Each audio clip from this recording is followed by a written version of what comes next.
Hi guys, டே 50 big pass Tamil 9th சீசனில் என்ன நடந்ததுன்றதை நம்ம பார்க்க போகிறோம்.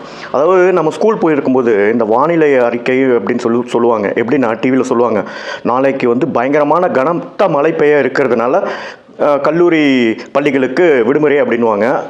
கல்லூரி பள்ளிகளும் வந்து விடுமுறை கொடுத்துருவாங்க. ஆனால் பார்த்தீங்கன்னா சூரியன் வந்து பயங்கரமாக வந்து வெளியில் வந்து நம்மளை சுட்டு எரிப்பார்.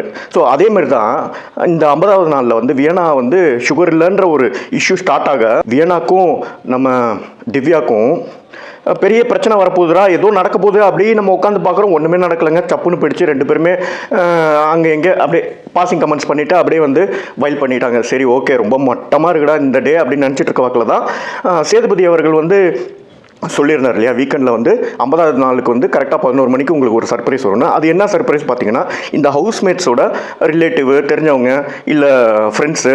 ஸோ அவங்க வந்து ஒருத்தர் வந்து இந்த ஹவுஸ்மேட்ஸ்க்கு வந்து அட்வைஸ் கொடுக்குற மாதிரி, நீ எங்கே வந்து தவறு செய்கிற, நீ எங்கே வந்து கரெக்டாக இருக்கணுன்ற மாதிரி வந்து அட்வைஸ் கொடுக்குற மாதிரி வந்து எல்லா ஹவுஸ்மேட்ஸ்க்கும் அவங்க ஃப்ரெண்ட்ஸோ இல்லை ரிலேட்டிவ்ஸோ வந்து பேசினாங்க. அது உண்மையிலே நல்லா இருந்தது. எஸ்பெஷலி நம்ம அமித் சாரோட ஒய்ஃப் வந்து அவங்களுக்கு வந்து அட்வைஸ் கொடுத்தது நல்லா இருந்தது. திவ்யாவோட ஃப்ரெண்டு ஒருத்தங்க வந்து அட்வைஸ் கொடுத்தது நல்லா இருந்தது. பிரஜினுக்கு வந்து ஆரியவர்களே வந்து அட்வைஸ் கொடுத்தாங்க, அதுவும் நல்லா இருந்தது. சாண்ட்ராக்கு வந்து அட்வைஸ் கொடுத்தாங்க, ரொம்ப ரொம்ப நல்லா இருந்தது. சுபிக்ஷாக்கு வந்து உண்மையிலே அக்கறை உள்ள ஒரு ஃப்ரெண்டு வந்து அட்வைஸ் கொடுத்த மாதிரி தான் இருந்தது. அப்புறம் வந்து பார்த்திங்கன்னா இந்த அட்வைஸ் மலையிலே வந்து பார்த்திங்கன்னா ஒரே நக்கலாக வந்து உட்காந்துக்கின்னு கெத்து காமிச்சிட்டு இருந்தது யாருன்னு பார்த்தீங்கன்னா நம்ம மல்டி டேலண்டட் பாரு அவர்கள் தாங்க. பாரு வந்து ஹவுஸ்குள்ளேயே எல்லாரையும் வந்து பாலிடிக்ஸ் பண்ணி சாப்பிட்றாங்க. அவங்களுக்கு ஒருத்தங்க அட்வைஸ் கொடுக்குற அளவில் அவங்க நடந்துப்பாங்களான்னு கேட்டிங்கன்னா அப்படி இல்லைன்னு தான் நான் சொல்லணும். அந்த ஒரு பர்சன் வந்து கொடுத்த அட்வைஸ் வந்து சூட் ஆகாத மாதிரி தான் எனக்கு தெரிஞ்சுது.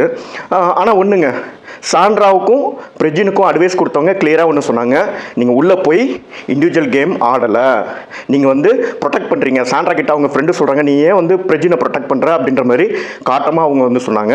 அதேமாதிரி ஆரியவர்களும் வந்து பிரஜினை வந்து டைரெக்டாக வந்து வார்ன் பண்ணிட்டாங்க, நீ ஸ்டே பண்ணுன்னா you love to play individual game, இங்கே வந்து ஃபேமிலி ஒய்ஃபு அப்படின்லாம் பார்க்கக்கூடாதுன்ற மாதிரி வந்து சொன்னாங்க.